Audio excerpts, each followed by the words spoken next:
आप जेल से निकले, आप घर क्यों नहीं गए पहले? क्योंकि हमको पता है हमारी आवाज दबा दी जाएगी। उनपे सच्चा केस है, हम पे झूठा केस है। हमको झूठा केस में एफआईआर होने के 4 घंटा के भीतर अरेस्ट करके जेल भेज दिया गया और उनपे सही केस होने के बावजूद प्रशासन उसको गिरफ्तार नहीं कर सका। खान सर पर हत्या की साजिश, खान सर और रोशन सर के बीच टीचर वॉर शुरू हो गया है। रोशन आनंद प्रिंस यादव की हत्या की गई है। हम अपने आप को सर जवाब नहीं दे पा रहे हैं सर। जो भाई मेरे लिए हमेशा खड़ा रहता था उसको हमने खो दिया है। हमको सर विश्वास नहीं होता है सर कि वो मर गया है। सच पूछिए तो सर हमारा ना माइंड ना हर्ट कोई भी इस बात को एक्सेप्ट करने के लिए सर तैयार ही नहीं है कि प्रिंस मर गया है। आंसू जो होता है ना सर, आंसू सर मेरा सूख गया है सर। माता पिताजी स्वीकार कर पा रहे हैं? सर जब हम जेल से बाहर निकले तो मेरे दिमाग में पहला चीज यही आया कि हम किस मुंह से अपने माँ बाप को अपना चेहरा दिखाएंगे। मम्मी पापा का सर याद आता है तो सर एक ही सवाल मन में उठता है कि उसको क्या जवाब दें, क्या मुंह दिखाएं। जिस मम्मी पापा हम पे भरोसा करके भाई को मुंह तक दिखाने के लायक नहीं है सर।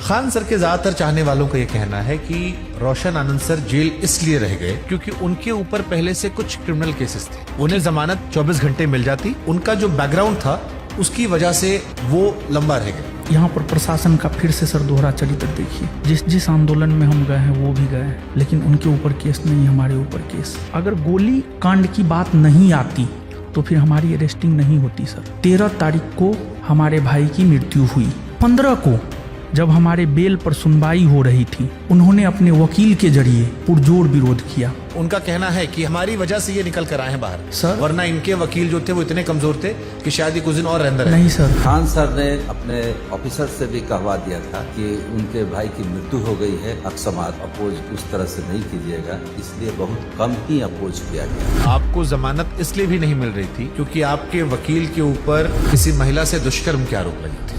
आप खान सर को दोषी क्यों मानते हैं इस घटना के लिए? 2 जून को अगर वो मीडिया में आकर के ये स्टेटमेंट नहीं देते कि गोली चला है तो हमारा भाई पटना में ही रहता। पूरी तरह से इतनी गोली चलाने लगे 10 मिनट में 8-10 राउंड तो हम देखे हैं यहाँ पे।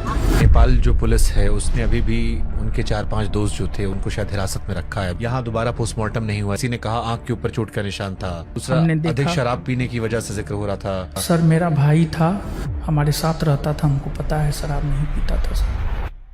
उनके 2 दोस्तों में एक दोस्त जिसका नाम शायद रोशन है, कुछ लोग उन पर भी शायद शक जता रहे थे। जब आप जेल से बाहर निकली तो रोशन आनंद सर को एहसास हुआ कि वो सनातनी है। हम सनातनी हिंदू हैं। मैं सनातनी हूँ, इस पर हमें प्राउड है। और मैंने सनातनी शब्द का प्रयोग धर्म और अधर्म को लेकर किया था।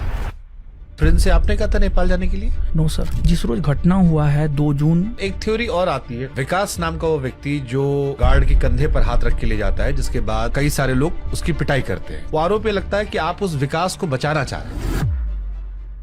वो कह रहे हैं कि पहली गोलियां आपकी तरफ चलाई गई थी जिसका वीडियो नहीं आया। ये सर गलत है, प्रशासन उसके तरफ था। ये तो पुलिस ने कहा गोली नहीं चलाई गई। फायरिंग करता हुआ कोई अब तक नहीं दिखा है इसमें। तो फिर आप क्यों कहते हो कि पुलिस उनका साथ दे रही है? गोली तो सर चलाया गया है। पहले आपने भी शायद कहा था गोली नहीं चलाई गई। हमारी तरफ से गोली नहीं चला है। फैजल खान ने अपने गार्ड को कहा गोली चलाओ, मर्डर हो जाए, जो हो जाए हम देख लेंगे। क्या वो इतने बेवकूफ होंगे कि मतलब वो हत्या जैसी चीज करवा के अपने आप को जीवन में फंसाना चाहेंगे? झूठा केस में हमको जेल में डलवा दिया ना। हम जेल में नहीं होते, हमारा भाई आज हमारे साथ होता। हमको डर है, वो हमको भी सर मरवा सकता है सर। आप डरते हैं खान सर से? जेल जाकर आत्ममंथन तो किया होगा ना कुछ आपने भी? कोई अपना नहीं है, सच में कोई अपना नहीं है सर। यही सच है सर। रणभूमि आपका है, लड़ना आपको पड़ेगा, कष्ट सर आपको सहना पड़ेगा। कहीं लगता है कि ये बहुत छोटा विवाद था, इतना बड़ा क्यों बन गया? इस बात का अफसोस है आपको? कहीं हमको अपने करियर को लेकर के इतना बड़ा कीमत चुकाना पड़ेगा। अगर हमें एहसास भी होता तो मैं इस लाइन में ही सर नहीं आता। हमने तो सब कुछ सर खो दिया है। अगर नेपाल वाली घटना में उनका नाम नहीं आता है और वो मानवीय आधार पर आपसे माफी मांगते हैं कि साथ मिलकर ठीक करते हैं सब कुछ, क्या आप तैयार होंगे? हमारा सब कुछ उजड़ ही गया सर, अब माफी का क्या कोई मतलब नहीं है सर। दुनिया जो भी माने, लेकिन हम इस घटना का दोषी फैजल खान, डॉक्टर रामाशंकर प्रसाद और सावित्री कंप्यूटर के मालिक को मानते हैं सर।